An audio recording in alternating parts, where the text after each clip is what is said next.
예, 안녕하십니까. 월드스탁입니다. 자, 이번 시간에는 우리가 이제 이동평균선이란 무엇인가를 한번 알아보고, 이게 추세까지 한번 알아보도록 하겠습니다. 자, 이동평균선은 이제 주가의 흐름을 객관적으로 관찰할 수 있도록 평균 가격으로 계산해서 이렇게 연결시킨 선으로서 기업 가치에 대한 시장 참가자들의 평균적인 합의를 이제 주가에 반영한다고 할 수 있습니다. 자, 즉 특정 시간의 평균 거래 가격을 얘기하는 것이죠. 자, 이동평균선의 종류에는 이제 5일 이동평균선, 10일 이동평균선, 그 밖에 20일, 60일, 120일, 200일로 이렇게 나뉠 수가 있고요. 자, 이거는 이제 기간별로 이렇게 나눈 것이죠. 자, 그 다음에 이제 보시면은 주가 이동평균선의 정의, 각 이동평균선은 이제 어떤 의미를 이렇게 내포하고 있는가? 자, 5일 이동평균선은 이제 단기 생명선이라고 하죠. 일주일 동안의 평균 가격을 얘기합니다. 자, 그리고 20일은 이제 한 달이죠. 한 달에 20거래일이기 때문에 이제 한 달 동안의 평균 가격을 나타내는데 20일, 즉 세력선이라고 합니다. 이제 보통 이제 중기로서 들고 가려면은 21선을 많이 보고 이제 21선에서 대응을 많이 하곤 합니다. 자, 60일은 이제 중기수급선으로서 이제 3개월 동안의 평균 가격을 얘기하고요. 자, 120일은 6개월. 자, 이거는 120일은 이제 장기 추세선으로서 자, 그 종목의 그 기업의 이제 장기적인 안목을 바라볼 때 장기적으로 상승 추세에 있는가, 하락 추세에 있는가를 판단할 때 121선의 위에 있는가 주가가 밑에 있는가를 보고 판단할 수 있습니다. 자, 그러면 이런 이동 평균선의 역할은 무엇인가? 자, 지지선과 저항선의 역할을 하죠. 자, 그러면 이제 120일, 200일, 자, 5일, 10일 이런 중장기 이동평균선과 단기 이동평균선의 이제 장단점이라든지 이제 어떻게 활용하는지에 대해서 한번 알아보도록 하겠습니다. 자, 120일, 200일 이거 장기 추세선이죠. 장기 추세로서 경기 사이클과 유사하게 움직이는 경향이 있습니다. 자, 중장기 투자에서 활용되고요. 그 다음에 이것들은 이제 하지만은 매일매일 주가 변동에는 이제 크게 좌우되지 않기 때문에 대세를 판단하는 데는 유용하나 시세의 전환을 신속하게 파악하기는 어려운 단점이 있죠. 자, 그러면 5일, 12일을 한번 보도록 하겠습니다. 자, 이것들은 단기 추세로서 재료와 수급에 주로 영향을 받기 때문에 단기 매매에 이용하는데요. 이런 것들은 하지만 단기 매매에 이용하면서 신속한 파악이 가능하지만은 너무 잦은 움직임 때문에 이제 너무 주가에 민감하게 반응을 하기 때문에 추세 판단에서 이렇게 혼란을 가져올 때가 많이 있습니다. 자, 그러면 이제 주가 이동평균선 관계에 대해서 한번 알아보도록 할게요. 자, 우리 시장에는 이제 강세 시장과 약세 시장으로 일단은 크게 나뉠 수가 있죠. 그 다음에 보합 국면이고 나머지는 자, 그러면 강세 시장에서는 주가가 이동평균 위에서 이렇게 파동을 그리면서 상승하죠. 그 다음에 이동평균선을 이탈시, 그렇다면 이 주가가 위에서 그리다가 잠깐 조정을 받을 때 이동평균선 이탈시 매수 신호가 될 수 있고요. 약세 시장에서는 주가가 이동평균선 아래에서 파동을 그리면서 하락하는데 이럴 때는 주가가 잠시 동안 오버슈팅을 나오면서 이동평균선을 돌파 시 일단은 매도 신호가 될 수 있습니다.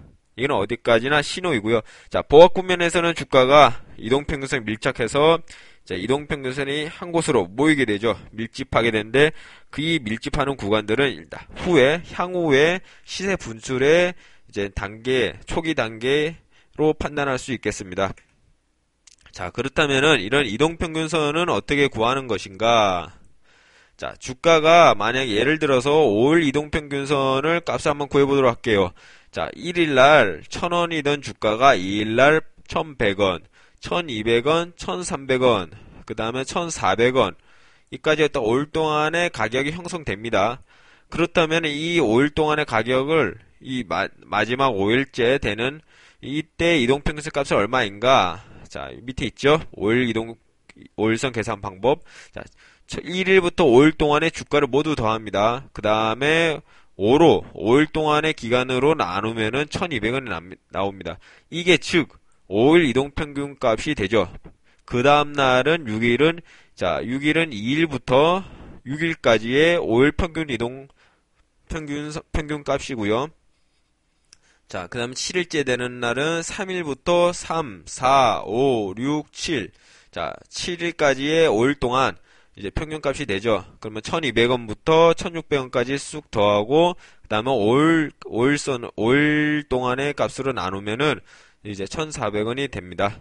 자, 이렇게 해서 이동평균선이 구해지고요. 이런 값들을 이은 선이 이동평균선이죠. 자, 그러면은 이런 이동평균선이 이제 모여서 이제 추세를 이루게 되는데, 이제 추세란 이제 장기 이제 상승 추세랑 하락 추세가 있죠. 간단하게 이제 두 개 간단하게 한번 짚어보고 이동평균선에 대해서 한번 더 구체적으로 알아보도록 할게요. 상승 추세가 무엇이냐? 이제 상승 추세는 이제 장기 이동평균선이 위에 있어야 하고요. 그 다음에 전저점과 전고점을 높여가면서 상승하게 되죠. 자, 이럴 경우 어떻게 되느냐? 전저점 구간을 이렇게 단계적으로 높여갑니다. 그리고 전고점을 단계적으로 이렇게 높여가면서 우상향을 하는 이제 주가가 우상향을 하고 있죠. 이걸 상승 추세라고 합니다. 자, 이럴 때 상승 추세 매매란 어떻게 하느냐? 아까 전에 간략하게 한번 살펴보았듯이 전저점과 전고점을 높여가며 우상향하는 주가는 이동평균선 위에서 상승 파동을 이루게 되는데, 이럴 때 이동평균선을 이렇게 잠시 이탈했을 때 이렇게 매수 신호가 된다는 거. 그렇다면 이런 매수 신호, 이런 지점에서 매수했을 경우에는 이제 단기적으로 이렇게 상승 탄력이 붙으면은 이제 한 달에 30% 이상도 이렇게 수익률이 가능하다고 볼 수 있습니다. 자, 그러면 하락 추세는 무엇이냐? 자, 전저점과 전고점을 낮추면서 계속해서 하락하는데, 이때 장기 이동평균선 아래에서 파동을 그리면서 하락하게 되죠. 자, 이럴 때는 전저점과 전고점을 이렇게 낮춰가면서 전저점을 이렇게 이탈시키면서 밑으로 하락하게 됩니다. 자, 그 다음에 비추세가 있죠. 움직이지 않죠. 그 이평선이. 일정한 가격대를 중심으로 저점과 고점을 정해놓고 그 안에서만 주가가 움직인다. 즉, 박스권 장세가 이루어지는 것이죠. 박스권 매매가 가능하겠고요. 즉, 박스권 아래 하단 지점에서 저점 매수해서 고점에서 매도하는 방식으로 매매를 임하시면은 아마 안정적인 수익을 창출해낼 수 있겠습니다. 즉, 박스권 상단과 하단이 있는데, 이렇게 하단에서 이렇게 하단에서 매매를 해서 상단에서 팔고, 하단에서 매수를 하셔서 상단에서 팔고, 이런 식으로 매매가 가능하겠습니다. 이게 박스권 매매입니다. 자, 그러면 이런 이평선들은 자, 추세부터 받긴 하는데, 이런 추세들이 어떤 배열이 있는지, 정배열이 있고 역배열이 있죠. 그 다음에 이동평균선 간에 이렇게 크로스가 나는 것을 골든 크로스와 데드 크로스로 나눌 수가 있는데요. 자, 한번 알아보도록 하겠습니다. 자, 정배열은 무엇이냐?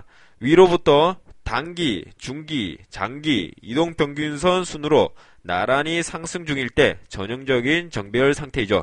즉, 위에서부터 보기 좋게 우상향할 때 5일, 10일, 20일, 120일 이런 순으로 위에서부터 차근차근 이평선이 배열이 섰을 때를 정배열이라고 합니다.